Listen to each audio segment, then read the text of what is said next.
Welcome to Let Me Fix This. Enjoy the video.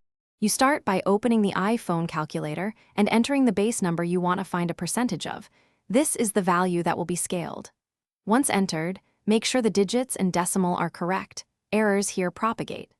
Next, press the multiplication key times to prepare for the percentage calculation. This tells the calculator you will multiply the base by a fraction. Do this now, because it's the step that switches from input to computation. You now type the percentage number, for example 15 for 15%. This is intentional because the calculator converts percent when you press the percent button. Once entered, press percent. The app converts that 15 into 0. 15 internally, which is why you must press percent rather than typing 0. 15 manually. Then press equals to execute base times percent. This sequence gives you the exact portion of the base represented by the percentage. And you finish by reading the displayed result. That number is the percentage amount of your original base. If instead you need percentage of total, what percent one number is of another, enter part divided by whole then times 100. This flips the operation.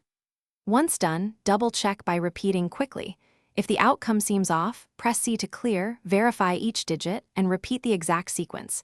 Base times percent equals. This troubleshooting step fixes common input mistakes fast.